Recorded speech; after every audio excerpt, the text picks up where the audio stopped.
Hello, good evening, everybody, and welcome to our Tech Tuesday.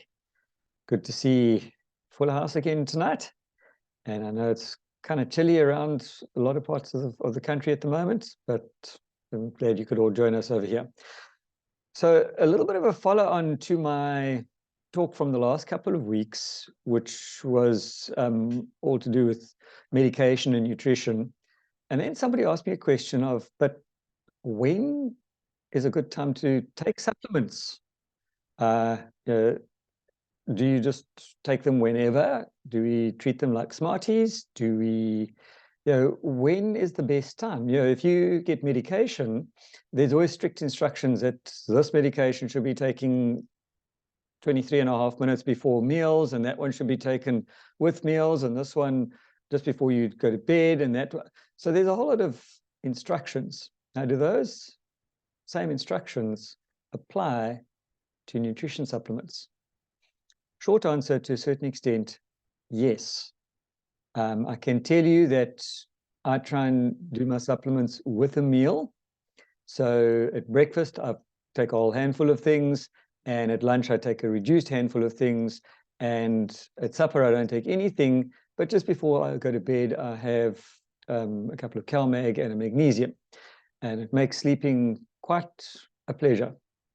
If anybody's ever suffered with not being able to sleep, I would highly recommend that combination of CalMag and magnesium. Works really, really well. And for extra points, you can also have a tot of aloe juice, because that also helps to relax. However, let me get on to my proper talk over here. I'm just going to share my screen quickly and add all the other bits and pieces that we don't need.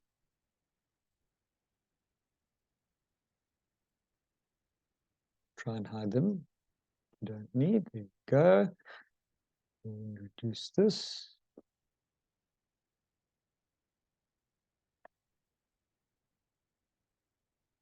Okay, so the topic of my talk tonight is when and how do we take supplements, even though it's not medicine.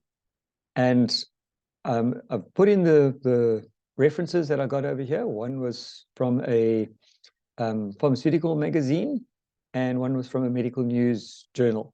So this is not my information, it's just my spin on the information, but I found it very, very helpful. So when is the best time to take vitamins? You can take most vitamins pretty much any time of the day. As we know, with the particular products that we use, they are not just a vitamin supplement, they are a whole food supplement. So I guess one could ask the question is, when is a good time to eat? And that should answer your question there. Your body may absorb some nutrients better if you take them with a meal containing fat. And this is especially your fat-soluble supplements. To function properly, your body needs 13 vitamins, 9 of which are water-soluble, and 4 of which are fat-soluble. It also needs protein and minerals. While these nutrients are found in varying amounts in food, some people need to supplement with certain vitamins to meet their nutritional requirements. Like with any supplement, obviously a balanced diet is your key, and it's your first start to a healthy life and a healthy diet is a good, healthy, balanced diet. And we've covered this before as to what exactly is a healthy diet. You can go back in my previous recordings, and I've covered that before. But if you are not getting what you need from your food, in my opinion, you need to supplement. If you go to med school, even dietitians, they will tell you you don't need to supplement if you get a balanced diet, which is correct. It's very, very true, and I will never argue with that one. However, as Dr. Don Lawson used to say, the question is not you don't need to supplement if you're having a good diet. The question is, are you getting everything that you need from your diet? Because one shoe does not fit everybody. So if you have a good, healthy, balanced diet, you should get pretty much everything that you need. However, there are a lot of cases where you need extra, and we have covered this one before as well. Normally, most vitamins can be taken at any time of the day. That said, some vitamins are better absorbed under special conditions, which is why it's good to know how and when to take a supplement to promote optimal absorption. As we've covered this before as well, diet is what you eat. Nutrition is what you absorb. So you can take a whole bottle full of vitamins. If your body's not able to absorb them, all you're doing is taking a longer route from bottle to toilet, unfortunately. My apologies for the graphics. So you get, as we said over here, water-soluble and fat-soluble. So we'll start with the water-soluble vitamins. As the name implies, water-soluble vitamins dissolve in water. As such, you don't need to take them with food for them to be absorbed. There are 9 water-soluble vitamins, and this includes vitamin C, plus the 8 B vitamins, namely B1, otherwise known as thiamine, B2, also known as riboflavin, B3, niacin, B5, which is pantothenic acid, B6, which is peroxidine, or pyridoxine, should I say, B7, which is biotin, B9 is folate, and B12 is cobalamin. You don't need to know these fancy names, but if you are looking at a label on a, like for instance, a multivitamin bottle, they won't always say vitamin B1, 2, 3, or 4. They will just put in these other names. So if you're not sure, go back and reference them. You need to regularly consume water-soluble vitamins because, unlike fat-soluble vitamins, they're not readily stored in your body's tissues. Because our body, being the clever machine that it is, doesn't have space to keep a whole lot of clutter, like my garage, but you'll use what it needs, and what it doesn't need, it gets rid of via the kidneys or via a bowel action. So what you don't use, your body will get rid of in most cases. Excess water-soluble vitamins are excreted through your urine. Vitamin C plays many critical roles in your body. For example, it functions as a powerful antioxidant and is needed for immune health, as well as collagen and neurotransmitter synthesis. Pardon me. And collagen is what gives flexibility to a lot of the body, namely your bones. Your bones need collagen for the flexibility, and your veins and arteries need collagen for the flexibility in the wall, as well as your skin. So if you're not getting enough collagen in your system, that's when the wrinkles start appearing and you start developing things like varicose veins and that kind of thing. So vitamin C is extremely crucial in so many ways. There are several forms of vitamin C supplements, and these include ascorbic acid with bioflavonoids, liposomal vitamin C, and calcium ascorbate. And I will add into this one your food-sourced vitamin C, which scientifically is ascorbic acid, but ascorbic acid, as we generally see it on a label, is purely synthetic. They used to say there was no difference between synthetic and food-based. Further research has now shown that there very definitely is a difference between synthetic and food-sourced.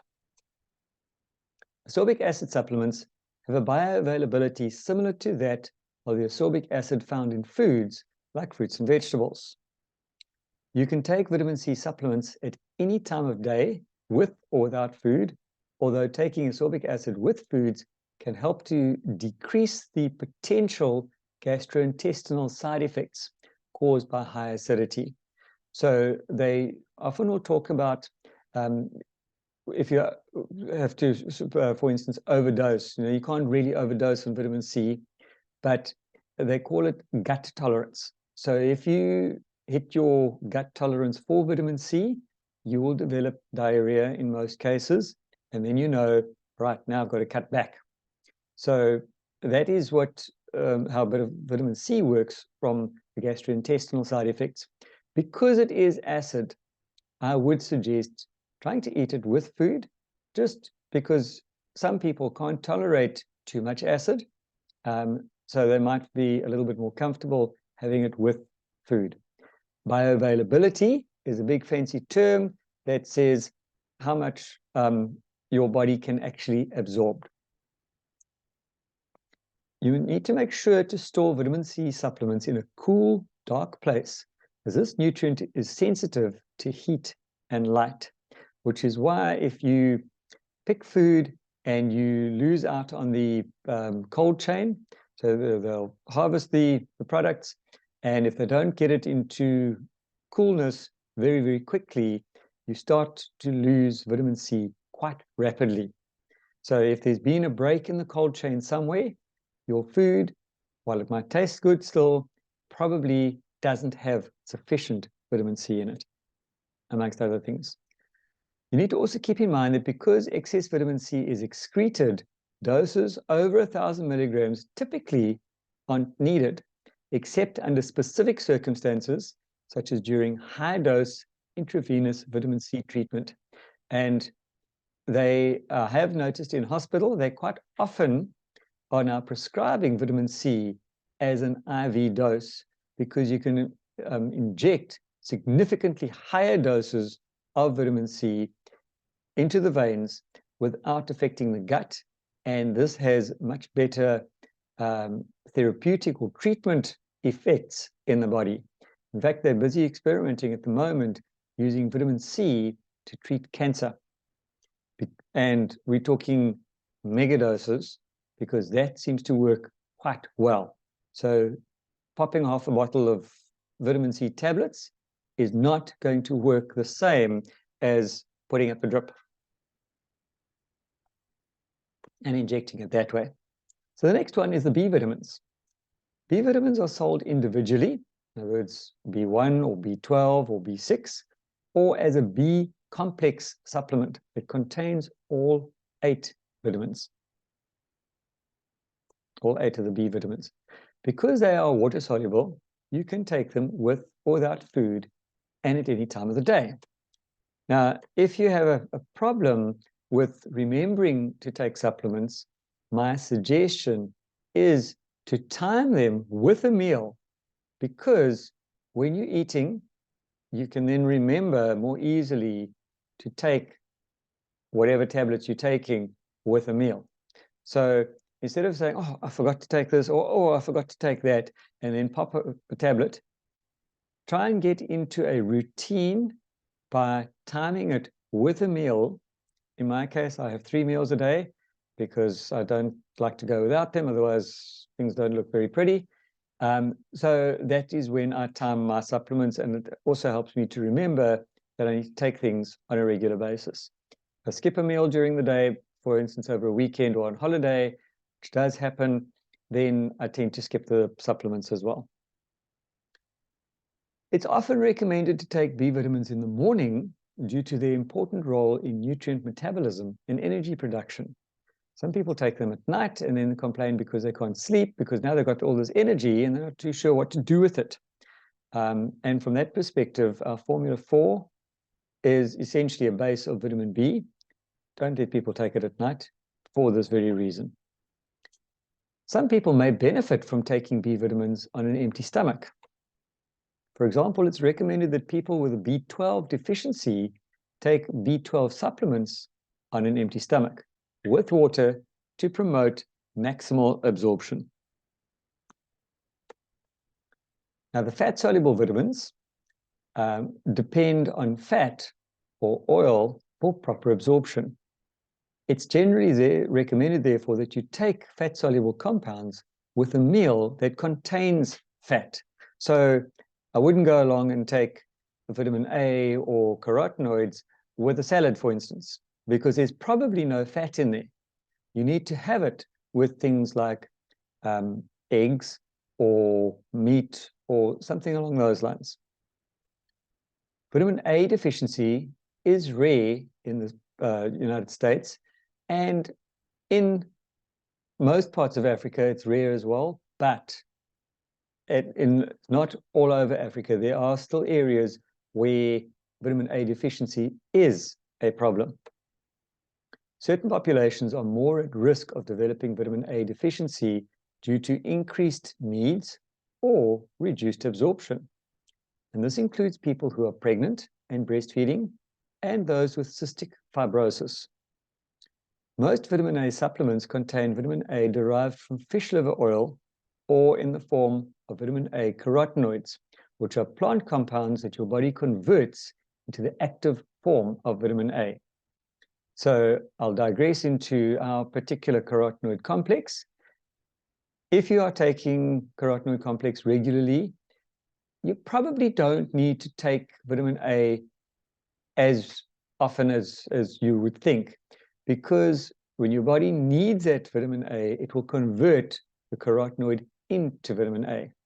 However, as they say, pregnant, breastfeeding, cystic fibrosis are people who often need more vitamin A, as well as diabetics who cannot, for some reason, they know that it can't be done, but they don't know why, they seem to battle to convert carotenoids into vitamin A. So if a diabetic is in need, I would advise an extra supplement of vitamin A. To promote optimal absorption, you should take vitamin A supplements with a fat-containing meal. Keep in mind that if you eat a balanced diet, taking vitamin A supplements typically isn't necessary. Plus, some evidence suggests that high-dose vitamin A supplements may increase the risk of all-cause and cancer-related mortality.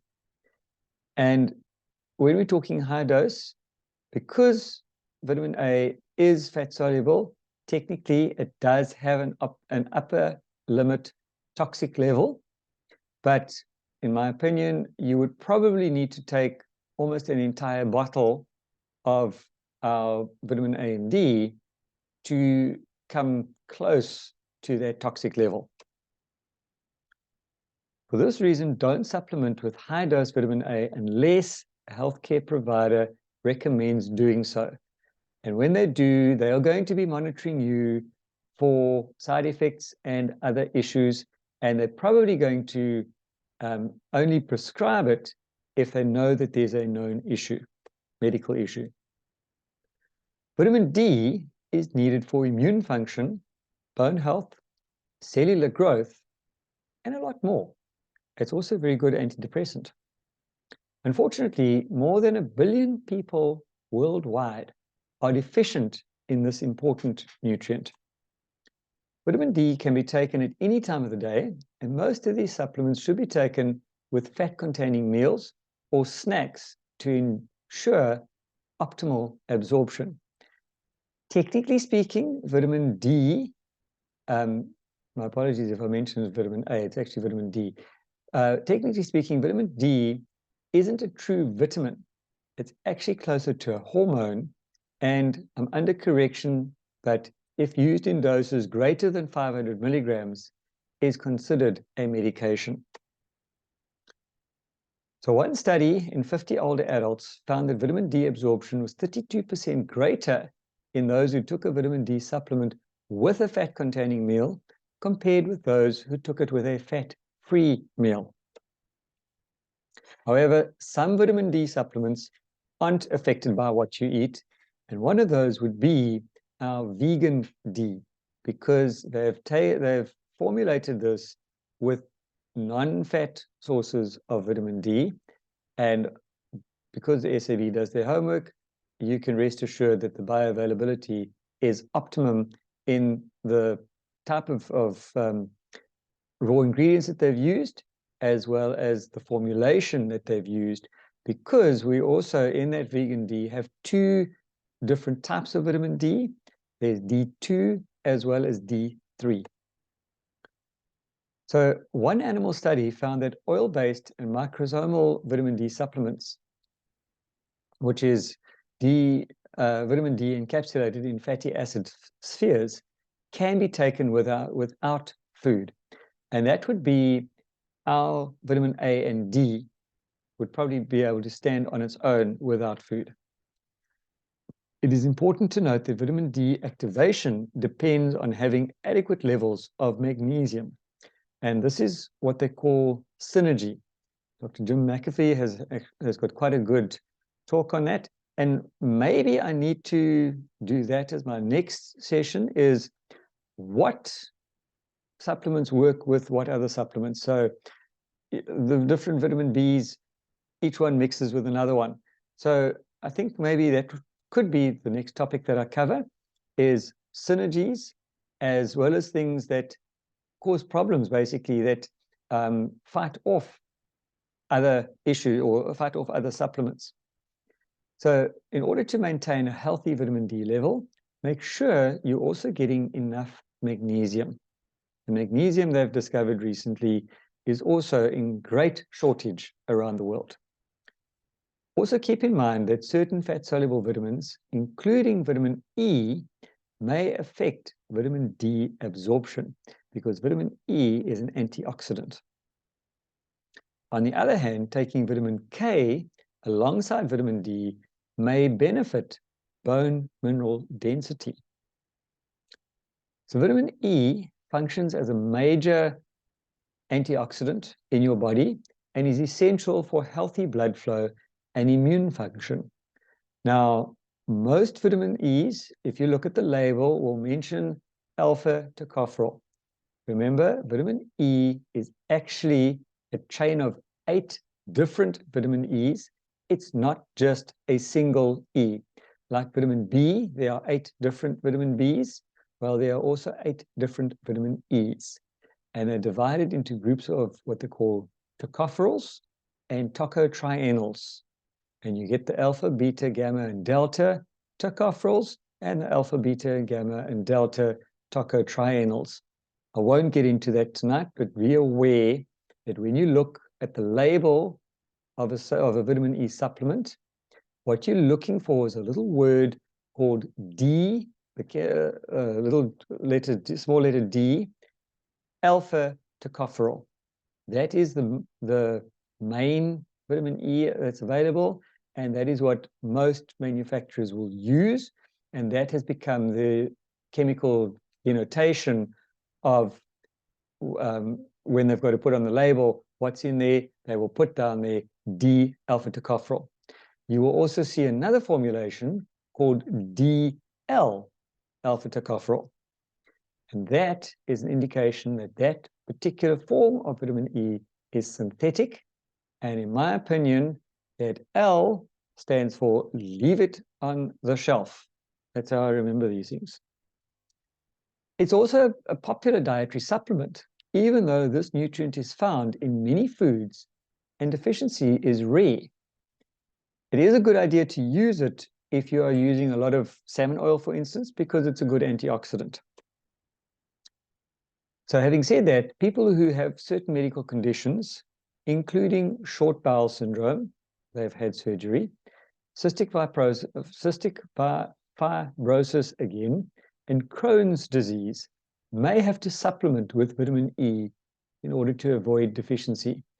All of these conditions that have been mentioned over here affect the gut and therefore absorption of nutrients. It is typically recommended that vitamin E supplements are taken with a meal.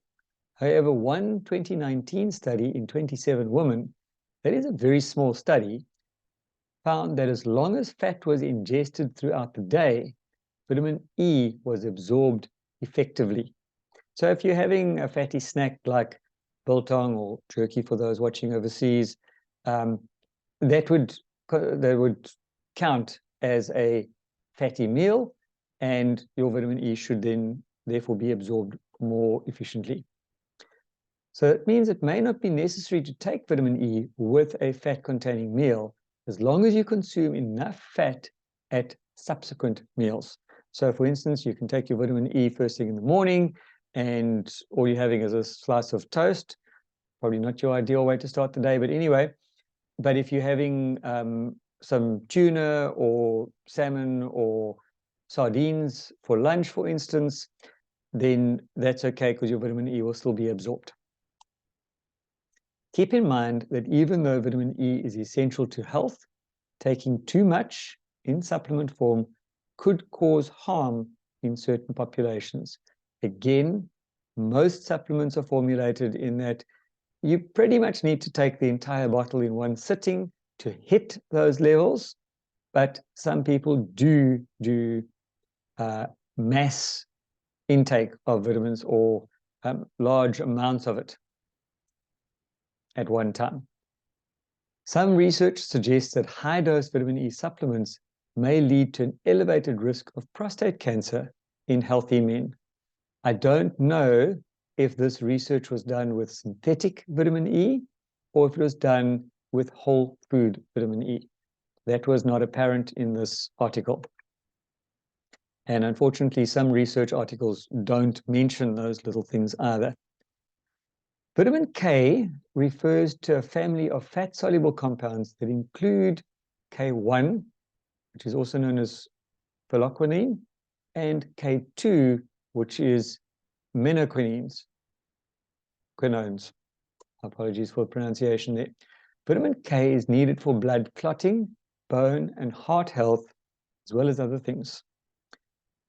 Clinically significant vitamin K deficiency is rare in adults, although it's more common in those with bleeding disorders like porphyria and malabsorption conditions, as well as in people taking medications that interfere with vitamin K absorption. You can take vitamin K supplements at any time of the day with a meal or a snack that contains fat. We don't have vitamin K as a standalone supplement in our range at this stage. But if you look at where you get vitamin K, things like your flavonoid complex, and to a certain extent, even the carotenoids would contain vitamin K as well. Because most people get enough vitamin K through their diet, it's not recommended to take high-dose supplements unless a healthcare provider recommends doing so, even though these supplements are generally safe and not related to significant side effects. Nevertheless, vitamin K supplements may interfere with certain anticoagulant medications.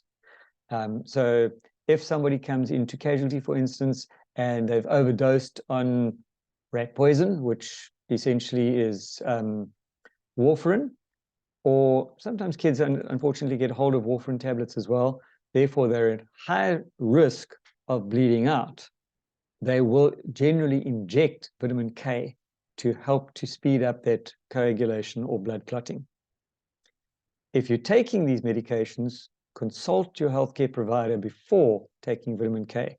And again, my opinion, please speak to your pharmacist more than you speak to your doctor, because they know the interactions better than the doctors do, with no disrespect to any medical practitioner. If possible, take vitamin K separately from the fat-soluble vitamins E and A. On the other hand, taking vitamins D and K together can be beneficial, as these nutrients work synergistically to promote bone health and healthy calcium levels in your body. Let's go on to the multivitamins quickly before I run out of time. Multivitamins typically contain a variety of vitamins and minerals. Some people prefer multivitamins over single nutrient supplements because they're convenient and can be less expensive.